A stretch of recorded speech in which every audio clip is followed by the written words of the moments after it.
Okay, you can go shut the door now. Record. Bye! Bye. My mom pressed the record button for me because, you know, when you film and try to press the record button.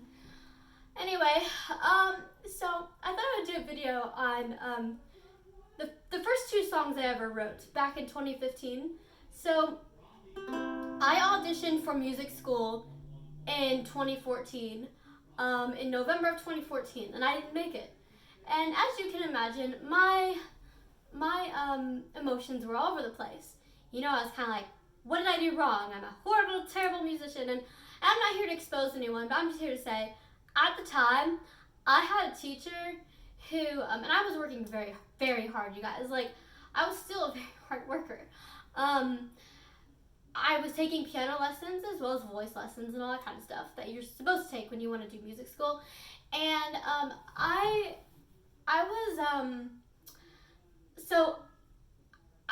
was getting very frustrated because my homework every time was, don't be stiff. And, you know, it was very hard on me because I have hypertonic cerebral palsy. So I can't control how stiff I am. And it got to the point where there was a comment made by this teacher. She said, you know, I even noticed you're so stiff when you go up on stage and you're standing there and you're singing. And that really bothered me because I didn't want the people in the audience to see that I was really stiff on stage. Because I don't know. For me, it was like, I just want to be noticed as a musician. I don't want them to look at, you know, the disability. I don't want them to look at, you know, me as I don't know what. But that just really bothered me. So I actually went to my orthopedic doctor and I asked him, and I told him what was going on. It had been going on for quite a while. And I remember his face got really red, and he got really quiet for 10 minutes. 10 minutes. And I looked over at my mom and I'm like, what's he doing? And she's like, he's writing a letter. Shh. So anyway, basically, and then he gave me the letter, and I won't really say what it said. But basically, he said, she doesn't know anything about cerebral palsy. If there's one more comment made about this, I'm going to come over to your school and teach them about this. Because this stuff doesn't need to be said. I would think that my blindness, I mean, I'm not saying like, oh yeah, I'm blind, you should totally just, you know, use it as a problem. I mean, we have challenges and everything being blind, but it was more of my cerebral palsy, and it was so hard because at the time, you know, I'd use my crutches to walk on stage by myself. I would have the braces that helped my posture and my back for my vocals, and you know, we're still working on the posture. It's not like a correction thing, you guys. It's a lifelong thing. I gotta work on my posture. I gotta work on a lot of things. So, sorry, I just fixed my glasses. Now I feel like that one, like I don't know, person who fixed their glasses. I think it was a pastor at church or something. I don't remember exactly who it was, but somebody, pretty sure it was a pastor at church. He had to fix his glasses. So I don't feel alone. But anyway, so I started to think, what do I do? Like, what do I do about this? You know, do I audition again, even though I'm told not to? Do I try to beat the odds? I was really angry. And I wasn't mostly angry that I didn't make it because I needed to improve on my audition. I was mostly angry because at the time I was told not to audition again, it wouldn't work. That just crushed everything in me. But I have to say, everyone's good now. Like, you know, everyone, all the professors were good. You know, you teach someone a lesson. And I don't say that arrogantly at all. Honestly, I say it with all the love in my heart. But so I remember I signed up for a songwriting class. I'm gonna learn how to write music. I didn't know what I was getting into at all. Like, at the time I played piano, but I played violin. I didn't play ukulele. I didn't play guitar. I didn't play any other instruments. But I also can transfer what I've played on the piano to the ukulele. Which, by the way, my boyfriend got me like totally top of the line ukulele, so I don't want to hear any comments about it. I'm just saying, like, and I'm very gentle with my instruments, but I know there's certain things you gotta play soft and you gotta play louder. You just have to. That's how music is. Anyway, sorry, I'm in music mode. It makes me excited. But what I learned is I have so many amazing professors. So many amazing. What got me into songwriting? So I remember sitting there in my first songwriting class, and he said, all right, you have 1 week 1 week to write a song. And I said, an entire song? He said, an entire song. Record it in the studio. Had to be recorded in the studio.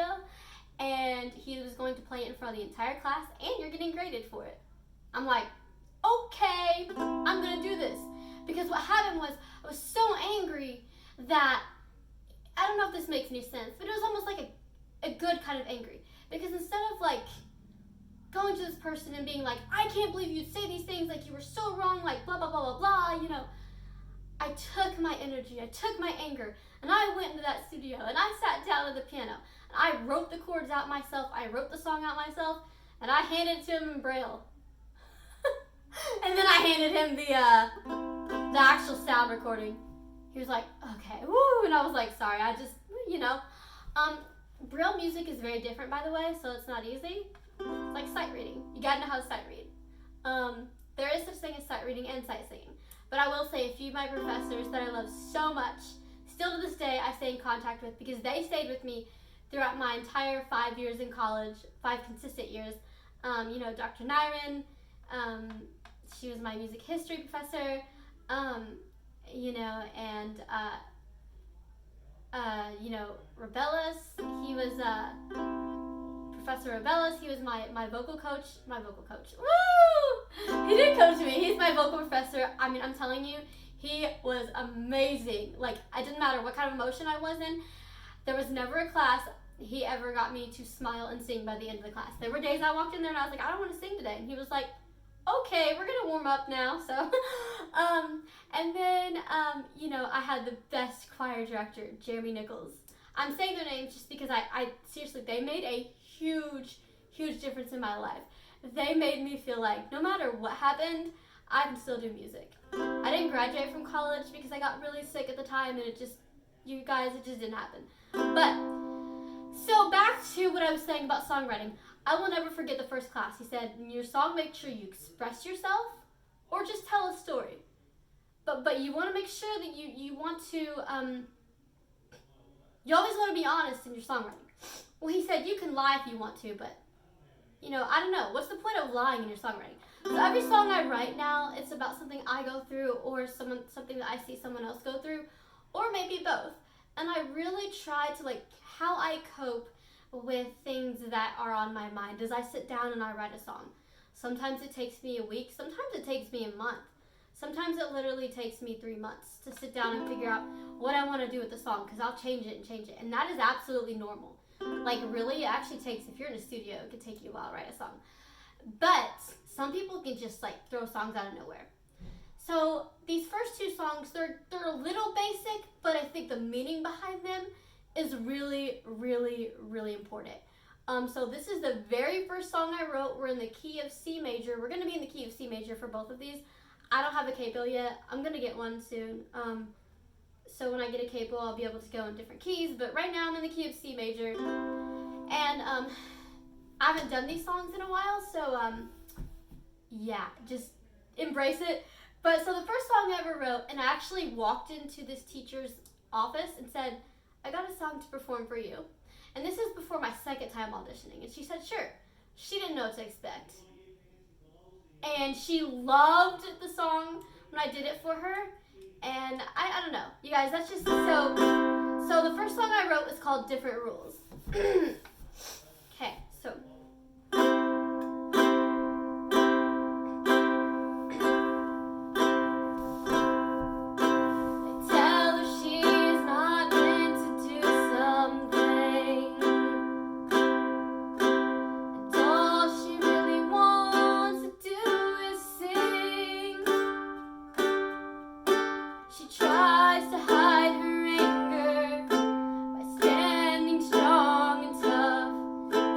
The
she won't spread her little wings and chase every single dream. Whatever happened to people these days, making other people feel like they don't own the stage? If her music isn't good enough for music school, then it's time to play their little games by different rules.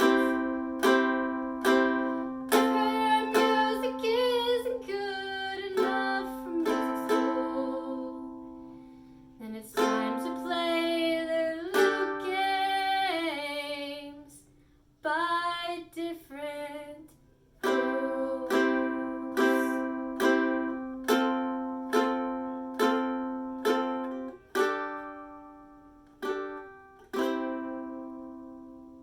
So that's called Different Rules, and the reason I share that song is I'm definitely not angry about the situation anymore, obviously. This is like 5-year-old song. Like, I wrote this in 2015. I wrote this in March of 2015, and literally that songwriting class, we had to have a new song written every week. Every week, you better have a new song written, and I'm like, holy cow! So, I didn't have time to play around. There's a couple I don't really remember, and I want to kind of bring it back if I can, but I don't remember. I remember like the names of the songs, but I don't remember all the lyrics and stuff because I've written so much new stuff since then. So, sorry, I just like fix my glasses again. Fix these glasses again.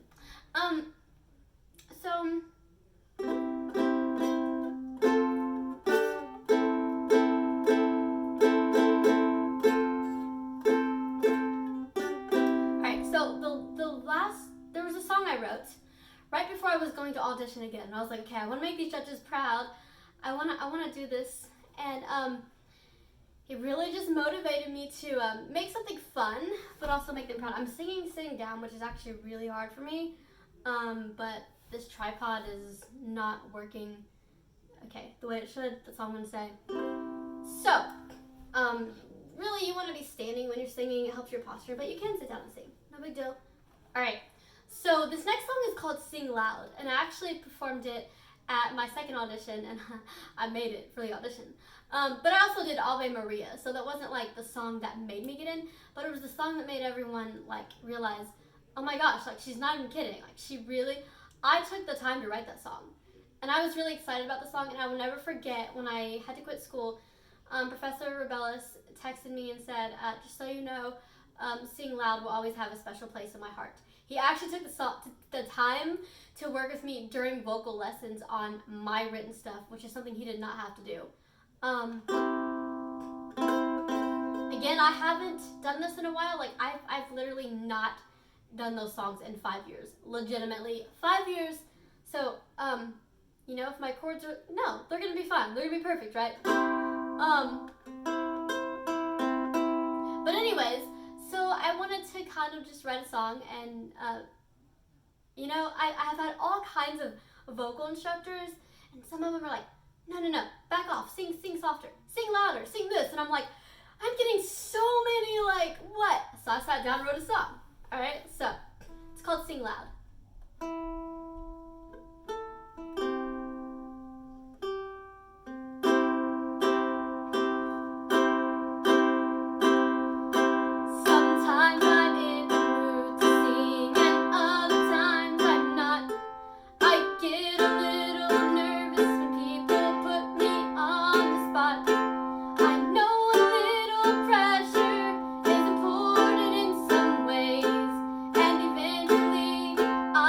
Have those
last chorus of the song. Same chorus, right? Like you sing it 3 times.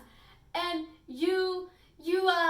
I kind of, woo! I didn't remember my words, which is really funny. It's more of actually just getting tongue-tied. Like, you're so into the song, and again, I haven't done it in like 5 years, so I was kind of like, sing in front of judges and try to make them proud. It's like the most important part of the song, and then you don't forget. And then you forget them. But I did amazing, and I love this song, and I just want to keep it around. So, sorry about the last little chorus there, but that's what really got me into songwriting, and ever since then I've written tons of songs. Tons of songs. Like, and there's a story behind all the songs I've written. It would take me all year to sit down and do a video on that, but you don't have so many songs I've written since I've even been in school. Jesus Is There, Broken Pieces, You Can't on Your Own, Big Hearts, Miracles, just all kinds of songs. But I'm actually gonna now, in respect of other musicians, do my favorite song that I like to play on this, and then I'm gonna call it a day. Because it's not just about my music, it's also about other people's music as well. And while this is a video of my first song I ever wrote and what got me into writing music, I'm actually gonna do my favorite song, Your Hands by Annie LeBlanc.